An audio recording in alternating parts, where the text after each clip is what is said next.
the head coach of the Baltimore Ravens, newest one, has just sat down, and a man who just makes me smile when I see him, because he's a national champion defensive coordinator back in the day at the University of Michigan, now fresh off of the Jim Harbaugh staff in Los Angeles, the newest head coach of the Baltimore Ravens. How are you, Jesse Minter? Good to see you. I'm doing great, Rich. Thanks for having me on. Great to see you again, as always. Yeah, right back at you. Last time I saw you was right out here in Los Angeles, getting set for one of the final regular season games for the Chargers. What's going through your mind today, man? What's going through your mind? Man, just blessed, humble. Humble to have this opportunity. Know that all the work and all the days, all the years, that everything pays off. And then when you really think about it, you're just beginning again. And so look forward to the great opportunity, great challenge ahead. Look forward to building a great team with these guys. It's a wonderful organization, as you know. I think it's the best organization in sports, and couldn't be happier to be the head coach of the Ravens. Well, yeah, I mean, obviously distance traveled, a lot of college time before you set foot in the NFL with the Ravens as a defensive assistant in 2017. How did you wind up on the John Harbaugh Baltimore radar to begin with, Jesse? Yeah, my dad had worked with John previously in the early 90s when he was the head coach at Cincinnati. Mm-hmm. So they had maintained a friendship and was in between looking for an opportunity. And he reached out, and John was gracious enough to get me in the door really at an entry-level position that first year. And was a blessing, was probably the biggest break, obviously, at this point in my career. And really just tried to put my head down and go to work my way up the ladder, really learn from all the great people in the building. And now I'm sitting here as the head football coach. It's kind of crazy. What do you remember from that day, drinking from the coaching fire hose that you're going to bring to bear now as the head coach, the man at the top of the flow chart? Yeah, I mean, really just, when you go somewhere, it's like whatever job you have, be the best at that job, whether it's the low-level assistant, the position coach, the assistant position coach, whatever it is, have that mindset to be the best at that. Take care of that position, worry about that. And I think when you do that, great things happen to good people, and have definitely appreciated the climb from that point. So it's been a great journey. Okay, so and then what was it like for you talking to Steve Bisciotti to start the process, PowerPointing or whatever you were doing in your process of pounding the table for yourself, Jesse? No, it was a great opportunity to talk to Steve. I had met him a few times, certainly being here, working in the organization. But first time that we're really, really talking and trying to just talk about the vision that both of us have for what this organization can accomplish. It's obviously accomplished great things previously, and really just the kind of the new voice and the new way and creating some new ways to operate and achieve our goals. And so it was great getting to know Steve. He's a wonderful owner to work for. Great to be with Eric DeCosta, Ozzie Newsome, Sashi Brown, all those involved at the top of the organization. And couldn't be luckier to walking into this place. But so what meat can you put on those bones, Jesse Minter, about doing it maybe differently from the way it's been done for 18 seasons? And you were part and parcel of those 18 seasons for 3 years. What's different about Jesse Minter from the John Harbaugh way of doing things in Baltimore? Yeah, tons of love and respect for John. Obviously, gave me the opportunity to get in the door here. And so it's really more about me, my own style, my own way to connect with people, my own way to connect with the players, try to create an environment where we can get the best out of everybody. And that's certainly been done here before. So it's not a earth-shattering difference, I would say. But I think the players will feel it being a little bit different, being my style, being how we operate with standards and how we're trying to achieve the things that we want to achieve. And so really just look forward to that opportunity to continue to really start with the relationship piece with the players. That's an ongoing process. Those things take time.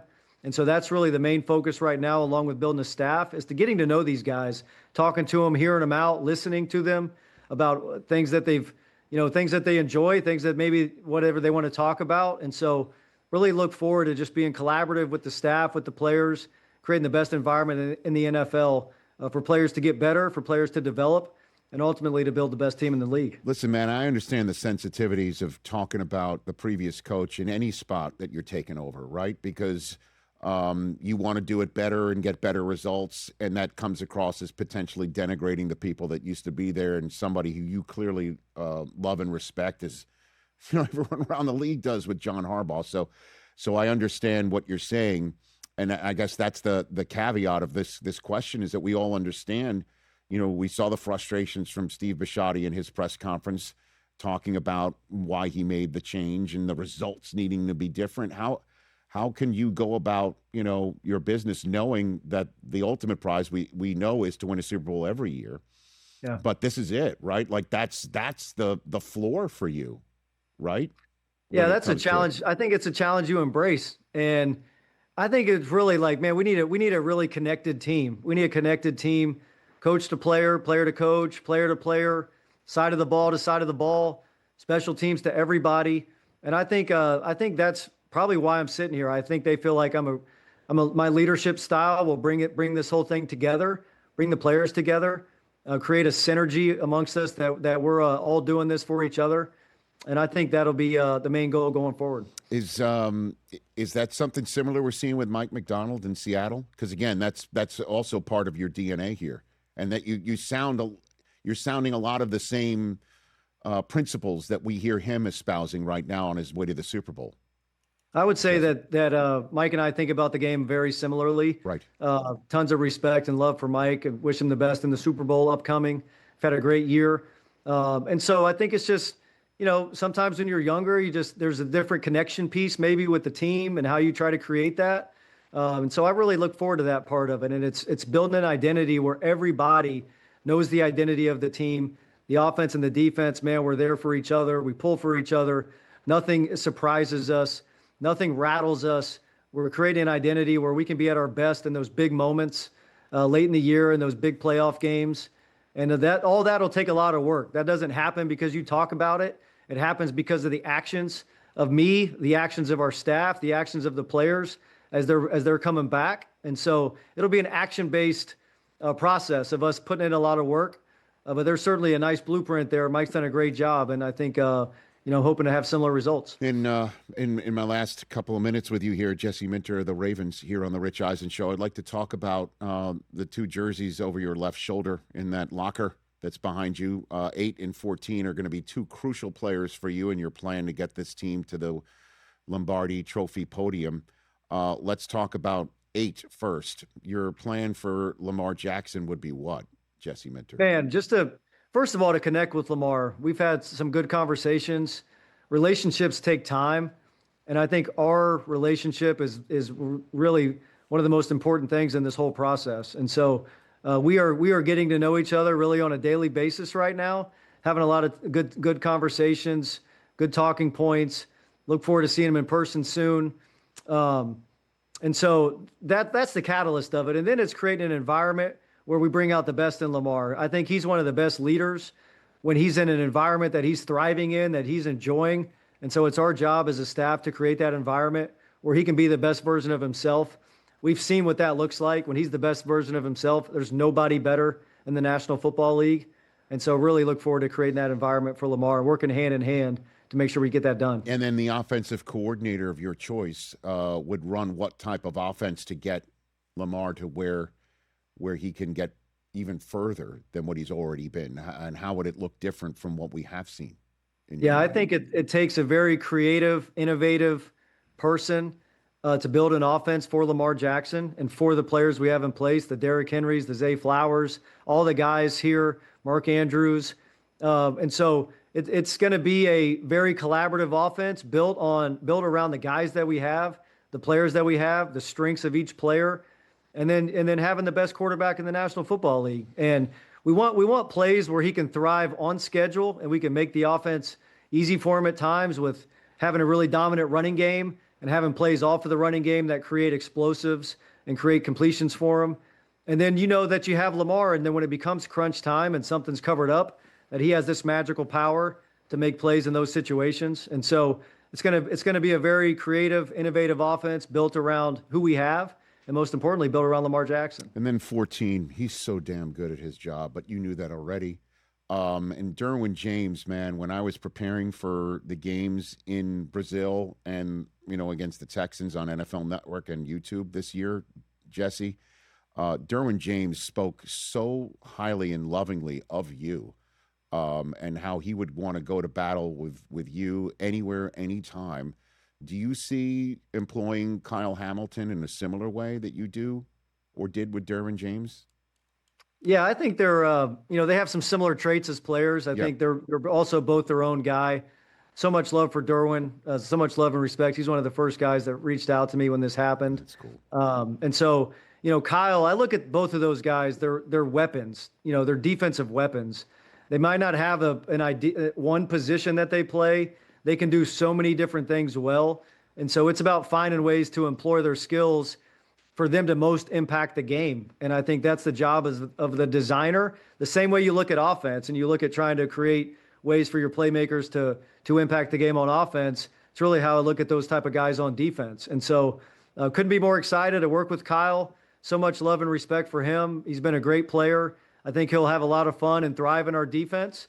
And I can't wait to get to work with him. And, hopefully I really believe he's capable of being the most dominant defensive player in the league, and look forward to helping him get there. Okay. And you're calling the plays defensively? You're going to dial it up? I will. Okay. I will. All right. And you're ready for obviously the challenge of calling plays and being there and throwing challenge flags and figuring out timeouts and all that stuff. I'm so excited for you. You have no idea, man. But I've already expressed to you off camera how I feel about you and what you've done, to make me a happy guy as a former DC for the Wolverines. Your favorite Jim Harbaugh story? I need it. What do you got? Give it to me. Give it to me, Jesse. Man. Give it to me. Favorite Jim Harbaugh story? I gotta get one.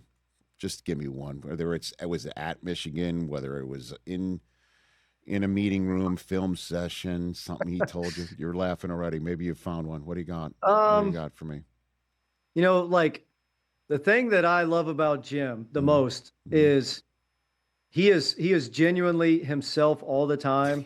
And he is so much more of a positive influence on players in the team than maybe what people perceive him as. Mm-hmm. And I think that's what I love and cherish about him the most, and what I've taken from him the most.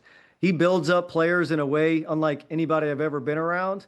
And then he'll have just wonderful stories the night before the game about things that happened to him as a child, things that happened to him growing up, and then relate it back to how we're building a team and how the guys are going to go play. He's the only person I've ever met that claims to remember the day he was born. And he's used that on multiple occasions. So that's probably the one that jumps out to me is him talking about the day he was born. So I bet. Did you ever in a private moment just turn and go, Jim, really? Did you ever, like in one of those, I'm sorry, I didn't mean to say that to you as you were taking a sip of water, but like in a private moment, say, really? You really remember the day you were born? Really? Did you ever have one of those moments? I let him have that one, just kind of go with it and try it. Like the players would be like, is he really?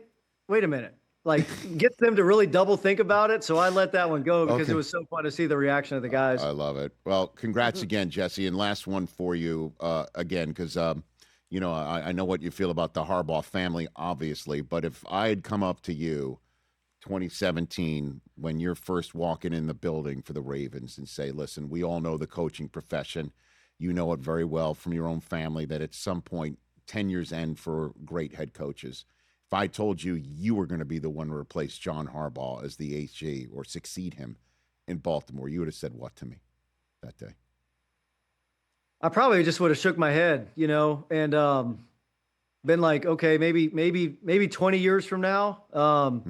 And then by being there, it just allowed me to get on a track, allowed me to connect to the Harbaughs. They've both given me wonderful opportunities to grow and be ready for this moment.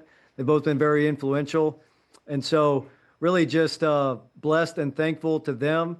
And that really would have been the main thing is just, wow, if I really work hard and I put in the time and I grow and I listen and I evolve, maybe one day I could walk back into this office. And you have. And you will. And I appreciate the time, and I look forward to seeing you. By the way, you're aware the Chargers are on your schedule next year, right? Are you aware of that? Very, very aware.